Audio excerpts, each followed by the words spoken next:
Season లో అల్లవి ప్రశాంత్ రైతు so అదే సెంటిమెంట్ వీళ్ళు కూడా ఫాలో ఎవరు మణికంఠ సింపతి గేమే ఆడాడు లాస్ట్ వీక్ దాకా. ఈ సెకండ్ వీక్ నామినేషన్లో చాలా ఫేర్గా ఆడాడు. గేమ్ ప్లే అయితే బాగుంది. ఇద్దరు క్లాన్లో ఎవడైనా 2,75,000 గెలిచినాడా ఎవడన్నా?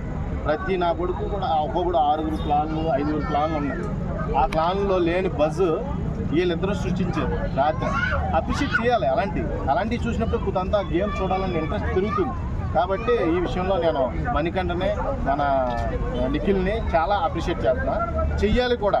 బయట జనాలు ఎలా ఆలోచిస్తున్నారంటే లోపల ఏదైనా ట్రాక్లు నడిస్తే బాగుండని చూస్తున్నారు. ట్రాక్లు నడిస్తే మంచిదే, మనం కూడా ఆ ఏజ్లో ఉన్నాం కాబట్టి అది కోరుకుంటాం. అదంటే వేరేది కాదు.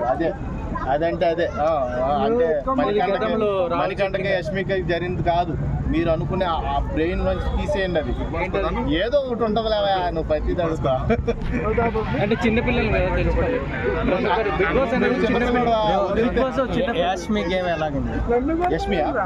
యష్మి దొంగ, బిగ్ బాస్కే దొంగ, మామూలు దొంగ కాదు. ఆమె చికెన్ కానించి, నూనె కానించి, పప్పు కానించి, ఉప్పు కానించి అన్ని దొబ్బేసింది. మళ్ళీ పైపెచ్చు ఒక పాల ప్యాకెట్ తీసుకున్నందుకు విష్ణుప్రియని టార్గెట్ చేశారు.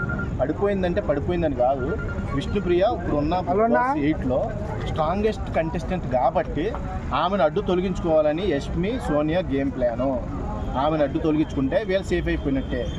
విష్ణుప్రియ ఎక్స్పోజింగ్ చేస్తుంది, అడల్ట్ చేస్తుంది. దాని మొహం యాజ్ యాంకర్గా ఆమె కామెడీ చేస్తుంది. నాకు కనబడింది అదే. నీకు ఎక్స్పోజింగ్ కనబడిందా? నీకేమన్నా చూపించిందా విష్ణుప్రియ? అంటే నేను చూడలేదు. వాళ్ళు పక్కన ఎవరయ్యా అనేది వాళ్ళకి చూపించిందేమో, అందుకనే వాళ్ళు బయట చెప్తున్నారు. పక్కనోడు చూపిస్తే బిగ్ బాస్ మనకు చూపించరు కదా. నువ్వు లాజిక్ ఎలా మిస్ అవుతావు సార్? ఇప్పుడు లోపల ఎన్నో జరుగుతాయి. లాస్ట్ బాలీవుడ్ బిగ్ బాస్ చూస్తుంటే కడుపు వేసుకుని బయటకు వచ్చింది ఒక అమ్మాయి. అలాంటివి ఏమైనా జరగవచ్చు. నీకు చూపించింది నాకు చెప్పు. ఎక్స్పోజింగ్ ఎక్కడ అనిపించిందా? నీకు అనిపించిందా చెప్పండి. ఫలానా చోట ఎక్స్పోజ్ అయ్యింది, నేను కూడా చాలా సొల్లు కార్చాను దాన్ని చూసి అన్న సీన్ ఏమైనా కనబడిందా? అలాంటి సీన్ కనబడితే ఈ షో ఇంత దరిద్రంగా ఉండదు. వాటికి లేసేది ఇలా. ఇంకా చెప్పండి ఇంకా. సో శోభా శెట్టి రీఎంట్రీ ఇస్తా అంటున్నారు. శోభా శెట్టి ఎందుకు ఎత్తావు స్వామి? ఆల్రెడీ 7లో వస్తే నువ్వు ఎక్స్పెక్ట్ చెయ్యి. వైల్డ్ కార్డ్ ఎంట్రీ ఎవరైనా మంచి వాళ్ళని ఎక్స్పెక్ట్ చెయ్యి. లావణ్యని ఎక్స్పెక్ట్ చెయ్యి, రాజధానిని ఎక్స్పెక్ట్ చెయ్యి, ముగ్గురిని ఎక్స్పెక్ట్ చెయ్యి. రీతు చౌదరి కూడా అదే ఇను సాయంత్రం నీకు కంగారు ఆత్రత ఎక్కువగా ఉందా నీకు? కొత్త కంగారు శాంతం. వైల్డ్ కార్డ్ ఎంట్రీలో లావణ్యని తీసుకో, తర్వాత మళ్ళీ 1 వీక్లో రాజధానిని తీసుకో. ఎలా ఉంది బాగా బయట ప్లస్ మామూలుగా ఉండదు. 7 మించిపోద్ది. అర్థమైందా? మామూలుగా ఉండదు. అది తెలుసుకోవాలి. నాగార్జున గారు Bigg Boss Ritu Chowdary wild card entry. Ritu Chowdary expose అవుతా. నీకు కావాల్సిన దొరుకుతాయా?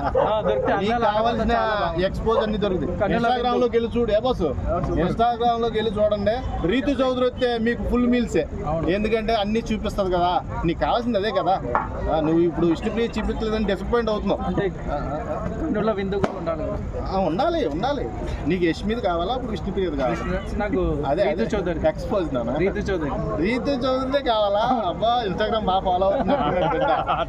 రీతు చౌదరి మీద పడింది నీ కన్ను అయితే. సరే ఆటగాడు ఇప్పుడున్న ఆటగాడు మణికంఠే సూపర్ ఆటగాడు.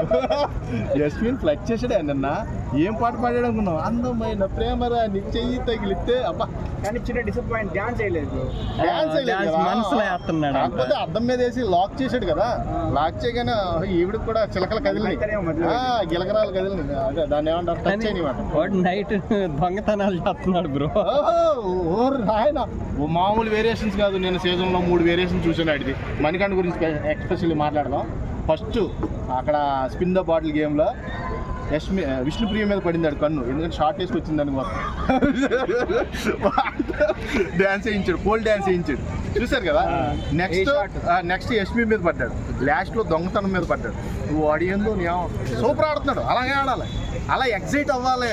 ఎవడన్నప్పుడు ఒకటి గురించి అడిగావు నువ్వు, నేను వాడి గురించి చెప్తున్నానంటే నాకు ఎక్సైట్మెంట్ ఉంది లోపల. వాడు ఇంత బాగా ఆడుతున్నాడు కాబట్టి చెప్పగలుగుతున్నాను.